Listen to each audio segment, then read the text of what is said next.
Jeffrey is our resident wrestling expert. Jeffrey, could you give me a quick rundown on Lex Luger? Just a brief, as you call it, synopsis of his career. Basically, before he got into wrestling, he played football for the Chicago Bears. He did? Yes. You sure? And he's also known as the total package because he mixed both. He had the ability and the look of he had the physique. I mean, he had he said he had one of the best physiques in wrestling. You were attracted to him? Well, what else was in his No, package? I wasn't. That and he had a submission hold called the backbreaker. Oh, the torture rack. Yeah, called the torture rack. But Hercules Hernandez used the same move. But he also held several wrestling titles: U.S. heavyweight title, television title. Jeffrey's not known for his accuracy. No. He's a big wrestling fan, but not known for his accuracy at all. I'm just going by what I remember. So, Okay. but his best known tagline, he was known as the total package. Okay, all right. Let's go to Lex Luger. Good morning, my man. How are you, bud? Hey, good morning, guys. Hey, thanks, Jeffrey, for your recollections there. Yeah, none of them probably accurate, correct? That's close enough. Oh, thanks, Lex. I played for the Packers, but close enough. It's near Chicago. Yeah, close enough. They're rival, Yeah. but, you know, Right. hey, same thing, whatever. They both play football. At least. NFL, same deal. Did you always play football from the time that you were a kid? I did. I played 15 years, high school, college at the University of Miami. Then I played professionally for 7 seasons before I got into the world of professional wrestling. Yeah, in fact, you were actually kicked off the team at University of Miami, correct? Yeah, one of my many infamous moments that everybody was like, how back then did you manage to kick off the all-time renegade program? And you must have really done some stuff. Which I did. So I said, well, I kind of like a nickel and dime them to death until they just couldn't have me around anymore. Well, I read that you trashed a hotel room and that got you kicked off the team. I said, there has to be more to it than that, right? Yeah, that was one. That was like the final incident that sort of brought up all my prior transgressions into the proper light, so to speak. Yeah. What'd you do? Yeah. Fight with teammates? You, I mean, I don't know. What did you do that was that just? I was more behind the scenes troublemaker, stirring things up around campus and some vandalism and just general skullduggery. Well, why do you think that? I mean, your parents. I was reading here. Lex Luger's parents were. Yeah, they worked all the time, so you were left home alone quite a bit. But you didn't have a bad childhood, right? I mean, your parents. No, I had a were great good? childhood. They were horrified.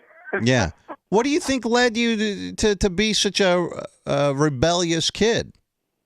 Well, I think part of it was I was one of the original kind of latchkey kids, so I was left home after school to my own devices. My parents were just wonderful parents, hardworking folks. They owned their own small business. They kept the shop open 7 days a week from morning till night. So I had an older brother and sister that were a bit older than me. I didn't get to hang out with them. So I was kind of left on my own, and that kind of, I guess, led to that and developed and nurtured that independent sort of rebellious spirit because I didn't feel like I had anybody to answer to. Right. To make a long story short, yeah. Where did you grow up, and what did your parents do when you were I grew up in the beautiful garden spot of Buffalo, New York. Oh, that's right. All sorts of hot chicks out there. Beautiful. Oh, man. I vacation there in the wintertime. There's a lot of beautiful Italian women in Buffalo now. Yeah, there are. And what did your parents do? What with the shop that they had? They had a music store, pianos, organs, and grandfather clocks. So they would work there 7 days a week and just keep it open morning to night. Yeah, it was them. The staff was them. Yeah. And so you and your older siblings would kind of, you get into a little bit of trouble. You ever get arrested or anything when you were a kid, when you were growing up? I did. What'd you do? I got arrested for vandalizing mailboxes. Let me guess. You took a baseball bat leaning outside of a car. You were playing mailbox baseball? We were. What kid didn't do that, Yeah, of course? everybody did. Not uncommon back in the day. Well, I picked the most exclusive neighborhood of rich people who had these really fancy mailboxes, and they used to have awards that they handed out every year who had the nicest mailbox out by the road. Right. So I picked the wrong neighborhood. So they caught you. What'd your parents do when you get and actually, the guy who was in the car with me Bob Wujek. I'll never forget. His dad was the mailman for that route. And did he rat you out, or did they catch you in the act? No, they caught us leaving the neighborhood and took us down, arrested us, put us in jail. I put us on probation. I missed my senior prom. I couldn't go off past 9 o'clock the whole rest of my senior year of the summer. What did your parents do when that happened? Did you have the kind of dad that would whip you into shape? So embarrassed. Oh my gosh, he was just my dad. Was such a straight-laced, honorable, just honest man of integrity. He was so embarrassed. He was horrified. He was more disappointed than anything else. So you're playing football all throughout high school, through college. You play. I think you even played. I think in maybe even the Canadian Football League or something. You were playing. I did. I left early after my sophomore year in college and went on to play pro up in Canada at 19. Did you do that because you got kicked off the University of Miami? So you go, hey, screw it. What am I going to do here? I'm going to keep studying. Who wants to do that? That sucks. Well, basically, to make a long story short, yeah. Yeah. And do you regret that decision, do you think, later in life? Well, we all make decisions at the time that, in retrospect, with a little maturity and looking back on a different light, we would have done what we did. But I did what I did. One of my mentors nowadays tells me, Lex, you did a lot of stuff back in the day, and that bell's been rung. You can't unring it. So to move forward, you just got to move on, buddy. Where did the name Lex Luger come from? Because I know that this would have been I'm guessing that you come up with this name in the early 80s, and it sounds similar to Lex Luthor. I don't know if there has any sort of bearing on that or not, but where did the name Lex Luger come from? Actually, it was my concoction. It was actually the mid-'80s. The number one show back then was Tom Selleck on Magnum PI. Of course, I love that show. Ferrari in Hawaii. It was my favorite show. Loved that when I was a kid. Yeah. Oh yeah, my favorite show. I loved it. And so that being from German descent, ancestrally wise, said, man, if he's Magnum, I'll get into wrestling. And I researched and tried, as I was training to learn to be a wrestler, I go, I better come up with a cool name just in case I get to name myself. So I came up with Luger first as my name. That's the German automatic revolver, kind of like Magnum. Mm-hmm. But then I said, I need a first name, and I just grew up the biggest. My all-time to this day, I have a big Superman cup in my kitchen and coffee mugs. I love Superman. So I snatched the name from Lex Luthor, the all-time bad guy, Superman's arch nemesis, and used that for my first name. So I put Lex with Luger, because I thought it flowed. No, it certainly does. Right before, funny story, right before I went on TV for the first time, they were trying to come up with a name for me. They were just going to throw me out there, and I said they couldn't think of a name. So I raised my hand in front of these guys, sort of like, oh, I got a name. They all looked at me. I was a new guy, of course. Looked at me. What's your name, kid? I said Lex Luger, and I said, German automatic revolver, and Lex from Superman. He goes, well, that'll work. And so they just threw me out there on TV and put the name underneath, and that stuck with me. And that stuck through his career. Yeah. When did you start wrestling? I mean, how did you get in? How did you make the move from playing football and you left college, you go up, you play Canadian Football League, you play, I think, at the USFL as well. Yeah. How did you end up making the move over to wrestling from that? Well, the USFL at the time, the Donald Trump League, was folding. And rather than go back into the NFL with a glut of free agents, I thought, I saw that Hulk Hogan and Andre the Giant had broken the indoor attendance record. I didn't watch wrestling, didn't grow up watching it at all. I thought, man, there might be an opportunity there, because I always loved pumping the iron, had kind of a unique look even in the football locker. Mm-hmm. So I walked into a wrestling office down there in Florida, in Tampa, and they hooked me up with a guy named Hiro Matsuda, who trained wrestlers. He broke in Hulk Hogan and Paul Orndorff. Looking back at now how fortunate I was. And in the off season, I never went back to football. My career started before the off season was over, and it was like the 4th of July. I was off and running as Lex Luger. Were there a lot of guys, and this is, I'm guessing, like in the early to mid '80s? You said late '80s. I started in '86. Okay. Were there a lot of guys vying to try at that time, trying to get in? I mean, everyone now, I mean, it's sort of turned into like a big business. There's a bunch of people that want to get into wrestling. There seems to be avenues that people can pursue with schools and various things that have popped up. But back then, were there a lot of guys trying to get into wrestling? There always has been. Yeah. There weren't as many viable entities like you just talked about. Now the WWE has a Human Performance Center down in Orlando. There wasn't that much organization to it, but yeah, there was always guys from every walk of life, every athlete. Gosh, Hulk Hogan came from a rock band. He was a bass player. I mean, there's guys coming out of the woodwork wanting to be pro wrestlers. And what do you think it was that got you in the door? Was it just the physique that you had of being a big bodybuilder? Well, it definitely wasn't my charming personality. Yeah, definitely my physique, no doubt. It always was my calling card. Was back in the day, was this a natural physique, or were you using steroids or drugs to enhance that? Both. Yeah. I had broken I was called the king of the weight room at University of Miami. I broke every weight room record and was benching over 500 pounds before I ever touched the performance-enhancing drug. So a lot of it was natural, God-given, and on top of that, drugs back then, I mean, steroids, as we call them, weren't even classified back then, and a lot of linemen, especially linemen, were all on it. Mm-hmm. So to keep my body weight up for football and everything, I definitely used in the off season in football, and when I wrestled early, especially early in my career, some performance enhancers, no doubt. Now they've really cracked down. I mean, look, hindsight's 2020. They've really cracked down on that, or it seems, at least they make it appear as if they've cracked down on that kind of stuff in wrestling. But at the time, back in the day, you and probably almost everyone else was doing it. Did they ever encourage it, or did they just turn a blind eye to it? Probably more the latter. So they knew. I never had anybody say, we want you to take steroids so you look like you look and that kind of thing. Most of the guys, though, it always was the guy's own personal decision. Like athletes who have sports to get the edge, they call it, and this is the way I make my living, so we can somehow in our own minds we can justify it. Mm-hmm. So yeah, it was a personal choice, and it was never encouraged by the decision makers and the wrestling companies.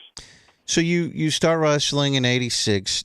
Do you make a pretty good living doing this? I mean, what kind of dough was this paying back in the day? I mean, I know it pays well now. I'm sure it paid well back then, but a lot of, the guys are independent contractors, or at least the guys that have been in the studio that I've talked to, and they have expenses and insurance and all this kind of stuff that comes out of it. But were you making a pretty good living back then?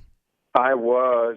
Like I said, my career skyrocketed right away, so I was one of the top earners almost from day one. So I signed actually the first guaranteed multi-million-dollar contract in wrestling. So, it was definitely much more lucrative in football for me. It was a huge step up for me financially.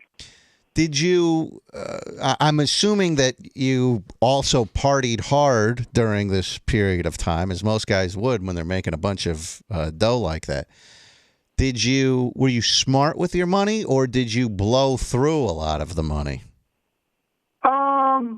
I did other investments. I had a huge passion for health and wellness. I'd opened some fitness clubs, and so I diversified myself and put some money away. I had a very good financial advice. So I personally had put money aside, but I definitely, as you stated prior to that, however, there definitely back then was kind of the work hard, play hard mentality amongst the guys, and kind of like, which really, in my personal life, started a lot of my problems.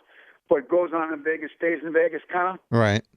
So I was kind of living. I was living a real double life. I was married, had kids, and a good family man in Atlanta, where I lived at the time. And I'd leave on the road 300 days a year and be this wild Lex Luger kind of guy. So yeah, it was like a double life.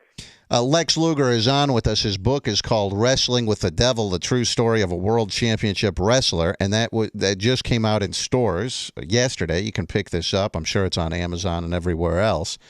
So let's talk about this. So you get married. You got married at a young age. I mean, you were in your early 20s when you got married, before any of this wrestling and that kind of stuff. So you probably, I don't know for sure. I'm guessing you met a girl when you were, 20, 21, whatever, at a young age, maybe in college or something. I don't know. Yeah, we met our freshman year in college. You get married. She sticks with you through ups and downs. You're going, you're going up to the CFL, the USFL. You're trying to make it work in football. She's probably going around with you, standing by you through ups and downs, I'm guessing, right? Yeah, she always did. No, I had a great wife, Peggy. And No doubt. and then you get into wrestling, and I'm just speculating here, but all of a sudden you get on TV. Now there's women all over the country who want to sleep with Lex Luger now, right?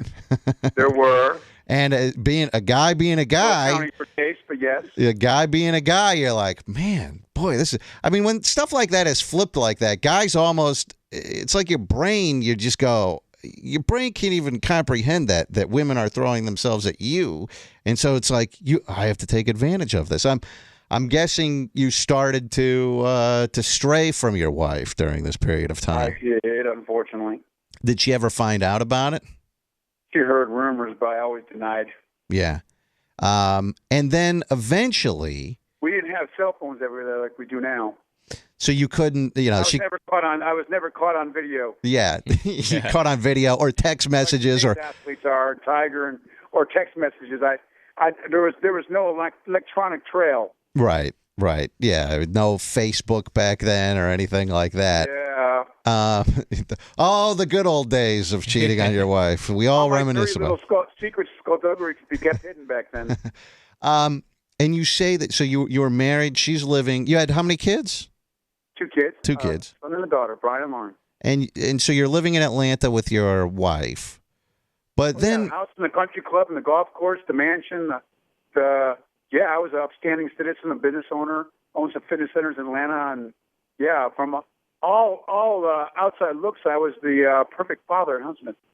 And tell me behind the scenes. So everyone, all your neighbors and everyone, business associates probably think, wow, what a great guy this guy is. Seems to be a happy family. But what was going on behind the scenes? I know that not only, cheating on the wife, but there was it a drug problem? Drugs, alcohol, you name it. And so was the home life miserable? Was your wife miserable with the way that you were treating her? I mean, were you just a... Oh, no, they had no clue. I'd come home and act like the perfect dad and father and husband. Really? You were able to hide it, even from your own family? Absolutely. They had no idea. Well, not only is that, of course, I'm sure, I guess people could frown upon that, but I'm assuming that you were going out, you're having fun with other women, you're doing drugs, you're doing this kind of stuff behind your family's back, but I'll bet that caused a mental toll on you, having to hide this from your family. It was very stressful. But I thought I could manage it. What kind of drugs did you get into, Lex? I wanted my cake and eat it too. I thought I could manage it all. What kind of drugs did you get into? We had enough we can't, but I thought I could. Yeah. Was it cocaine or what was it primarily? I dabbled in that. I was more of a pill and alcohol guy. Mm-hmm. Yeah. Do you outline in this book? This book is called Wrestling with the Devil: The True Story of a World Championship Wrestler by Lex Luger. And I haven't. Appropriate title. Well, it sounds like a very interesting book, and you come clean on a lot of stuff. I lay it all out there, buddy. You end up, my understanding, and I'm guessing, I haven't gotten a copy of this book, but I'm guessing that it's outlined in this book, that you end up having this mistress, Miss Elizabeth, from wrestling. First lady of wrestling, yeah. And so do you have an apartment with her in one city and you're living with your family in another? Actually, the same city, Grover. And your wife had no idea of this mistress of yours? Well, eventually she found out, but she gave me a second chance. I vowed to her that I would not see her anymore, which of course I lied at the time. Did Miss Elizabeth know? I mean, obviously she must. I'm guessing she knew that you were married, right? She did. Did you tell her what every guy sort of does is, no, the marriage is on the rocks, or I'm going to get divorced, blah, blah, blah.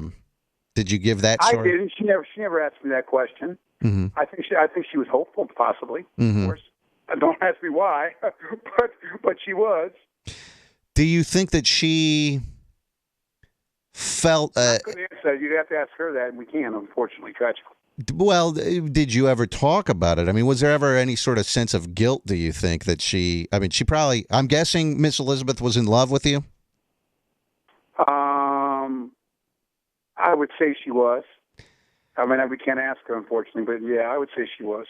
So... I thought she was. Let me get into this. It sounds like the worst week that a human being could possibly have. And all I know is sort of the broad strokes of this, Lex.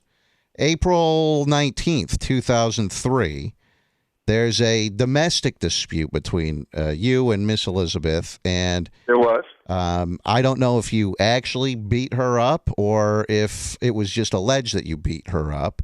But what I'm getting at is that in a period of about a week, all of this spirals out. It was alleged. It was a neighbor calling her and hearing an argument.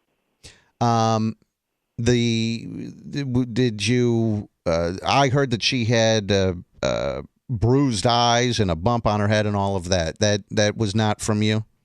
It wasn't. It was walking the dogs. We had two dogs. She had fallen a few days prior to that. Actually, unfortunately, when we did the autopsy, that's when they dropped the charges against me for any domestic case, because the coroner said those aren't from being struck. They were abrasional type injuries from falling. Mm-hmm. When she was walking the dogs, like I had told them. So that's why they dropped the charges, actually. So a neighbor heard some sort of dispute. You were having an argument, just a verbal argument with her. We were, yeah. Over stuff that people normally argue about or whatever. Yeah, it was. So 2 days later, April 21st, so things are going bad now for you on April 19th, because I'm guessing that this gets in the news, that this is a big story that... Actually, that didn't at the time, and I was in such shock that when the guy came out and cuffed me, because, man, all the police stayed outside with me, and there was a couple guys in there talking to her, and we all expected they were going to leave, and a lot about nothing, and the guy came out and cuffed me, the one officer. So that all the officers that were standing out there with me were like, what is he doing? It was, it was kind of shocking, but that didn't actually make the papers at the time. That came out afterwards. Really? Somehow, don't ask me how. Stay out of the papers, but it did. So Lex Luger gets arrested. That stays out of the papers. It did. Does your wife, who is living in the same city but in a different house, when does she become aware of this? Does she know after you were arrested? Does she have any idea that I mean, what? At that time, that particular incident, she did not know I was arrested. Okay. April 21st, just 2 days after this, you are arrested again for a DUI.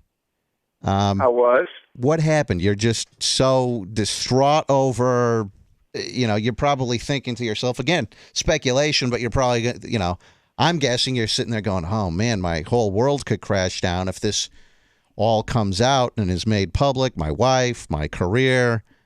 You're probably drinking your sorrows away, and boom, you get into a car accident 2 days after this domestic dispute. Actually, no. I didn't have any fears, because I felt that I had, because I knew I hadn't done anything, that it would come to light that I hadn't. And since I hadn't gotten out, I thought I'd really got away pretty scot-free on it, and I was actually just partying and went to pick up a pizza. Elizabeth in the car with me went to pick up a pizza from our favorite pizza place because they didn't deliver, and I'd been having a few beers and popped a few pills, and I was buzzed and had a very low-speed. A guy was at a signal, and I started up in my fancy Porsche, and he didn't, and I rear-ended him at the signal. Mm-hmm.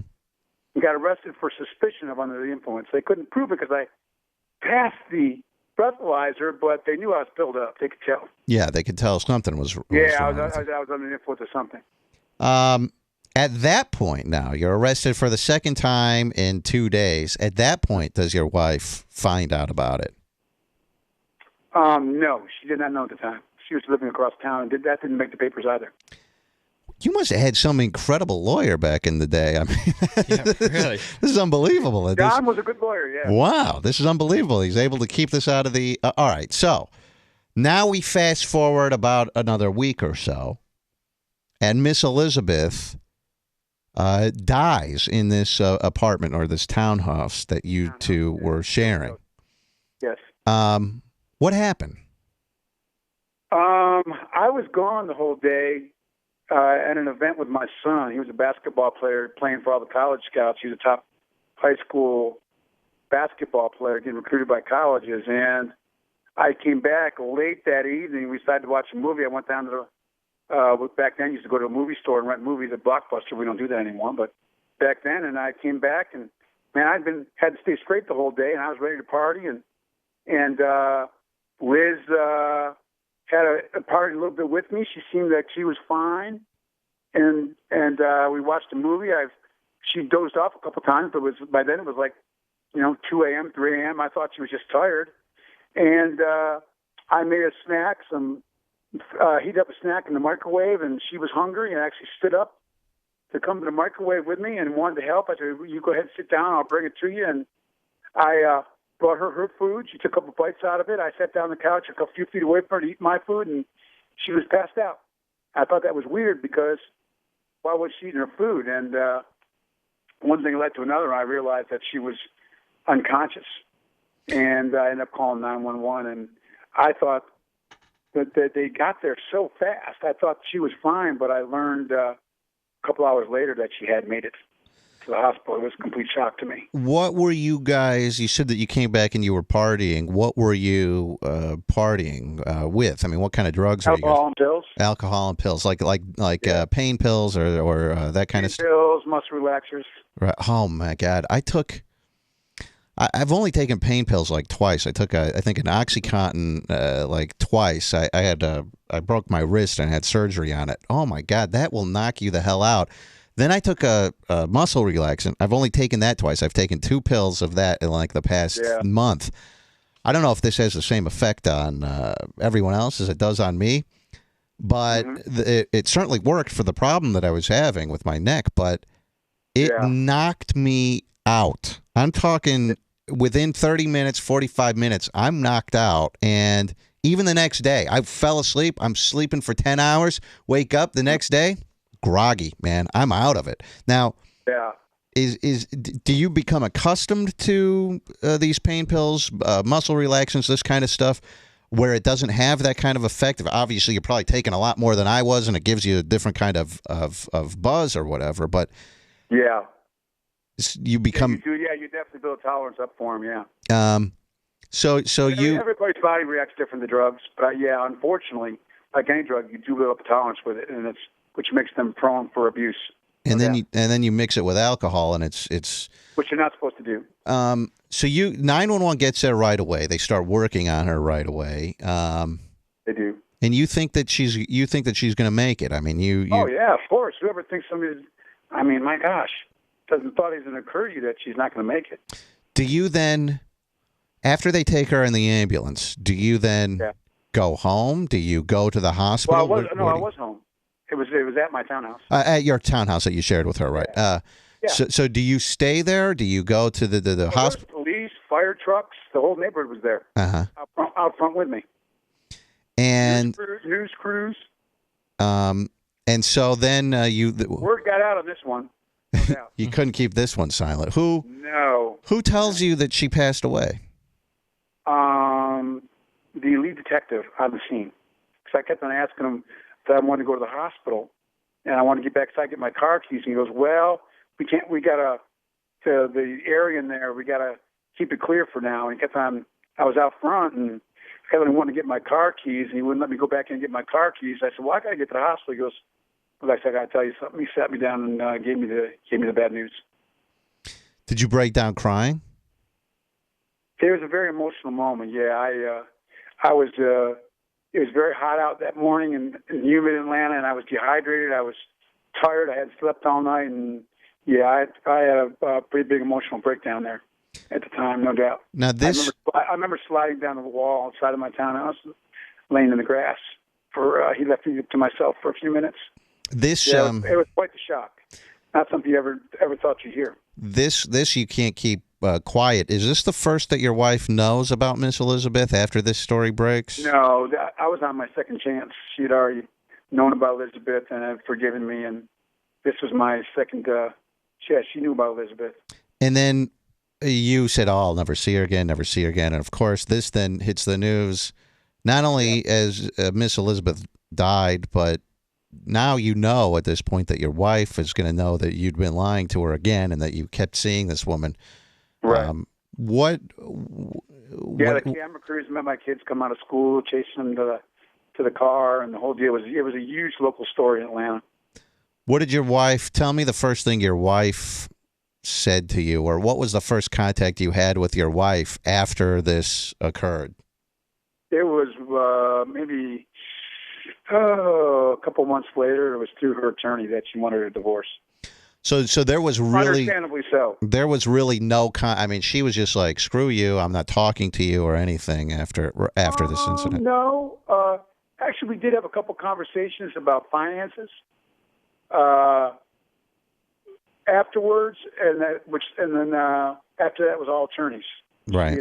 She made up her mind that, understandably so, that we were going to part ways. She had given me every chance you could imagine to change and do the right thing and turn my life around, and I didn't. I know that Lex Luger has to go in a minute. I don't want to monopolize his entire morning, but what a great story this is. His book is called Wrestling with the Devil: The True Story of a World Championship Wrestler. How are things? This was back in 2003 that this happened. Here we are 10 years later.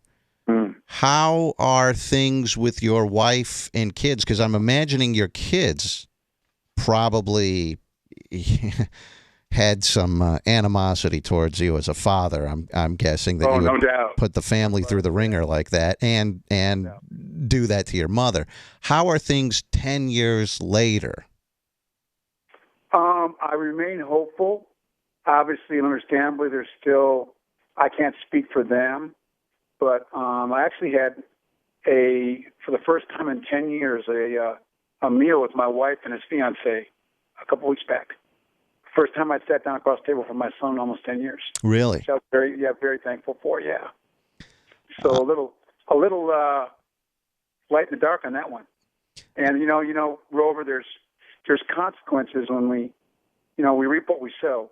A universal life principle I've learned, and when you sow a lot of bad seed out there, like I did, there's consequences for those, and they had dire consequences for obviously Elizabeth, and also tragic, and also for Peggy, my wife, and Brian, Lauren, my kids, and it's been it's a process. I remain hopeful, prayerful, and hopeful that I'll have a relationship with them someday, but there's consequences for things we do. I know we all know that, and I know that as well.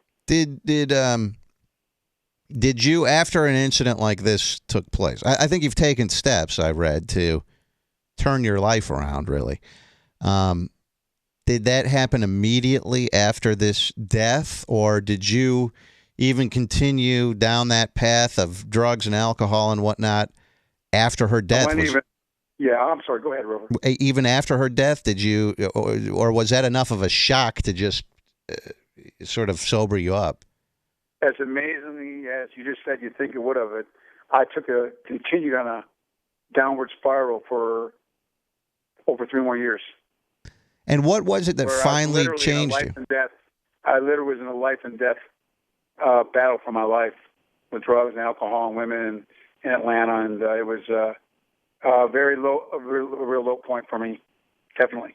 What was it that, did you just hit rock bottom, or what was the thing that what was the point that you got to where you said, I'm going to turn my life around? I never did. I was always, I did it my way. Frank Sinatra, I always thought I could pull it out of the fire and do one more big comeback and get the gym and pump up. And I pridefully, self-reliantly thought I could turn it around. And until the last time, Rover, I ended up in jail for a probation violation in late 2005. I tried to go to Canada to relaunch my career, and I didn't have the proper paperwork from my judge. I was, of course, a convicted felon at that point. And to leave the country, you got to have paperwork signed by a judge. And of course, I'm Lex Luger, so I tried to leave the country without the paperwork and got turned away at Canada, arrested, and sent back to Atlanta and put in jail for 4 months. And God put a person in my life, a jail chaplain, who ended up being used to turn my life around. Well, I think people should go out and get this book. I mean, this is a fascinating story that Lex has written. The book is called Wrestling with the Devil, the true story of a world championship wrestler, his reign, ruin, and redemption. It was released yesterday. Lex, I appreciate you coming on. I wish you luck, not only with the book, but I hope that things, you're able to reconcile these relationships with your kids and their mother, your ex-wife, and all of that. It sounds like you're on the path. I appreciate that. Yeah, God's in control. I trust in Him, and I try to not just control what I have control over, and I'm moving forward. Thank you, Rover, for having me on. I really appreciate it. Oh, you're welcome. And go out, get his book, or download it. I'm sure you can get it in the Amazon store and all that kind of stuff. And Lex Luger, I appreciate you coming on, my man. Thank you so much, guys. You have a wonderful morning. Thank you. You too. You too. Sounds like a cool guy, huh? Oh, yeah.